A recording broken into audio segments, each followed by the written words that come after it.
Hello viewers, আসসালামু আলাইকুম। কেমন আছেন সবাই? আশা করি ভালো আছেন। আমিও ইনশাল্লাহ ভালো আছি। তো দেখেন, আজকে আপনাদেরকে আমি লাল শাক রেসিপি তৈরি দেখাবো। লাল শাক কীভাবে রান্না করতে হয়। তো এখানে আমি কী কী উপকরণ দিয়েছি। আর প্রথম কথা হচ্ছে, আমরা কিন্তু শাক প্রথম ভালো করে ধুয়ে নেব। সব খালি লাল শাক বলেই কোনো কথা না, যত ধরনের শাক আছে আমরা সব শাক কিন্তু কাটার আগে ভালো করে ধুয়ে নেব, পরিষ্কার করে অল্প অল্প করে ধুয়ে নেব। তারপর কিন্তু আমরা এটাকে কুচি করব। তো দেখেন, আমি লাল শাকগুলো কাটার আগে ভালো করে ধুয়ে নিলাম। ধুয়ে তারপর এটাকে আমি কুচি করলাম।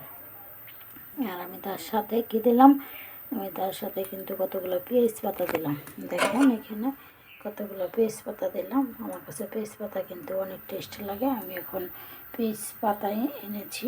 এখন আমি পেঁয়াজ না দিয়ে, কারণ পেঁয়াজের পরিবর্তে আমি পেঁয়াজ পাতা দিতেছি। পাতা দিলে পেঁয়াজের যে কাজটা পেঁয়াজে করে, সেই কাজটা পাতা দিলে পেঁয়াজের পাতাতেও চলে। তো এই জন্য আমি পাতা দিয়েছি। আর পাতা দিলে কিন্তু আরও বেশি টেস্ট। পাতা দিয়েছি, তার সাথে আমি কী করলাম, এই যে কাঁচামরিচ কুচি দিয়েছি। শাকের মধ্যে কিন্তু রসুন কী জানি শুকনো মরিচ দিলে খুব একটা ভালো লাগে না। আর মাঝে মধ্যে হয়তো কোনো না কোনো শাকে দেওয়া যায়, না থাকলে। তো আমি এই যে কাঁচামরিচ দিলে কিন্তু বেশি টেস্ট হয়, এই জন্য আমি কাঁচামরিচ কুচি দিয়েছি।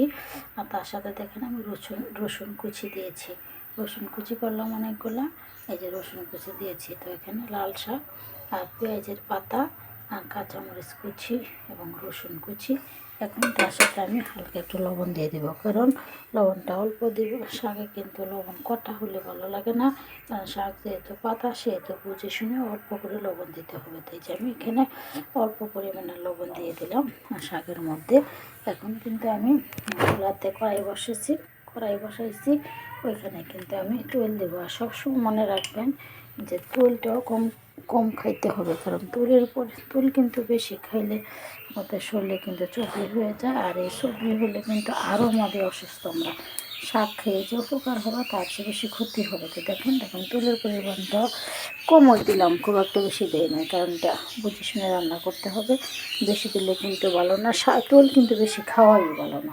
তো দেখেন পরিমাণটা অল্প দিলাম। এখন কিন্তু আমি তেলের মধ্যে রসুন কুচিগুলো দিয়ে দিব। রসুন কুচিগুলো দিয়ে দিলাম, কারণ আমি পেঁয়াজ কুচি যদি দিতাম এখানে, তাহলে পেঁয়াজ কুচি দিয়ে দিতাম। এখন তো পেঁয়াজ কুচি দিই নাই, পেঁয়াজের পাতা দিয়েছি।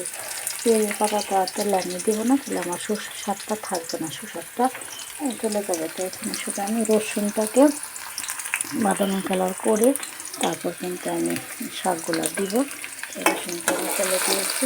দেখুন এখন আমি বাদামি কালার করে, সবসময় দেখুন মনে রাখবেন যে দেখুন আমি কিন্তু রসুনটা মোটামুটি খুব বেশিও দিয়েছি না, কমও দিয়েছি না, মোটামুটি দিয়েছি। আর তেলের পরিমাণটা দেখুন আমি কম দিয়েছি, খুব একেবারে কম না আর বেশিও না, এরকম দিয়েছি যাতে শাকটা সম পরিমাণে হয়, বেশিও না কমও না, সবাই খেতে পারে।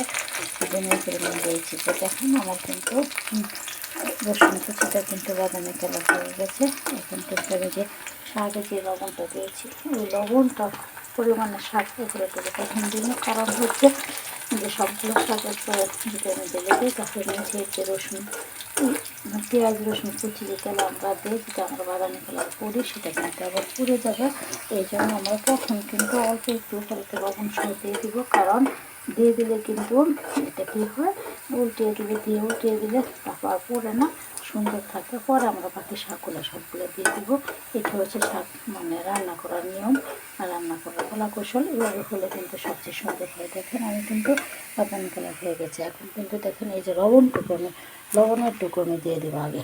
দিয়ে দিলাম লবণের টুকু আগে, লবণের টুকু আমি দিয়ে দিলাম। এখন কিন্তু এটাকে উল্টিয়ে তারপরে আমি সবগুলো শাক দেবো। দেখুন এটাকে আমি পেঁয়াজ থেকে উল্টালাম। এই যে পেঁয়াজ থেকে উল্টিয়ে উপরে এনে তারপর আমি বাকি সবগুলো দিয়ে দেখে দিলে তখন আমি এখন কিন্তু উল্টালাম সবগুলো।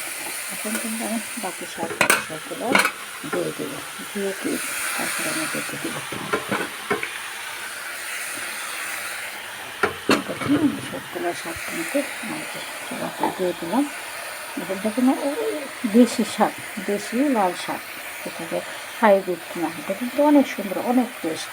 এটা এখন আমি দেখে দেব। দেখুন বন্ধুগণ, শাকটা কিন্তু প্রায় হয়ে গেছে। শাকটা কিন্তু প্রায় হয়ে আসছে। এখন শাকটা মিশে গেছে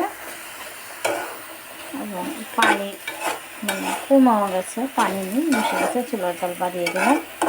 যখন শাকটা আমরা প্রথম করবো তখন চুলার তাপটা কমিয়ে দিব, তারপর যখন শাকটা পানি বের হবে তখন আমরা চুলার তাপটা বাড়িয়ে দিব। আর যখন হয়ে ওঠে তখন আবার চুলটা কমিয়ে দেব। তো দেখেন আমার শাকটা কিন্তু প্রায় হয়ে গেছে। আর একটু পরে আমি উঠিয়ে দেবো। শাক যত কম সিদ্ধ খাওয়া ততই ভালো। খুব একটা সিদ্ধ করলে যত বেশি সিদ্ধ হবে তত এর গুণগত মান চলে যাবে, আর তো সুস্বাদুটা কমে যাবে। তো সুস্বাদু রাখতে হলে, গুণগত মান রাখতে হলে, পুষ্টিকর খাবার খাইতে হলে আমাদের এটাকে কম সিদ্ধ খেতে হবে। এটা হচ্ছে সবসময় মনে রাখবেন, এটা হচ্ছে জানার বিষয়। তো দেখুন আমি কিন্তু একটু করে শাকটাকে উঠিয়ে ফেলবো। আমার শাকটা ফ্রাই হয়ে গেছে। আর দেখুন আমি এখন দেখেন বন্ধুগণ কি সুন্দর হয়েছে। আমার রেসিপিটা কিন্তু উঠিয়ে ফেললাম, পরিবেশন করলাম। দেখেন লাল শাক কি সুন্দর গাঢ় লাল।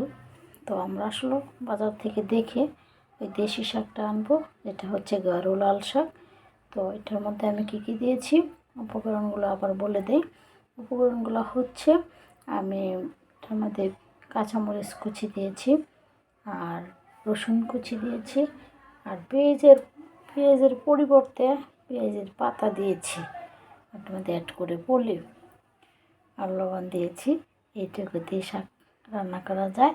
আর শাক কিন্তু ধোয়ার আগে, কাটার আগে ধুইতে হবে, এটা কিন্তু মাথায় রাখতে হবে। আর একটু বড় বড় টুকরো করতে হবে। এই হচ্ছে শাকের রান্নার কলা কৌশল। আর এই মজাদার রেসিপি আপনারা তৈরি করবেন এবং খাবেন, এবং আমাকেও কমেন্ট করে জানাবেন কী পরিমাণ টেস্ট হয়েছে। তো সবাই ভালো থাকবেন। আর সবচেয়ে বড় কথা হচ্ছে, এখন শাকের দাম একটু কমেছে, সেই ক্ষেত্রে শাকটা বেশি বেশি খাবেন।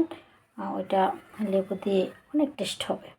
বেশি বেশি খাবেন, আমাকেও কমেন্ট করে জানাবেন। আর আমি যেই পদ্ধতিতে রান্নাটা করলাম সেই পদ্ধতিতে আপনারা রান্না করবেন। তো সবাই ভালো থাকবেন। আল্লাহ হাফেজ। সবাইকে আবারও ধন্যবাদ।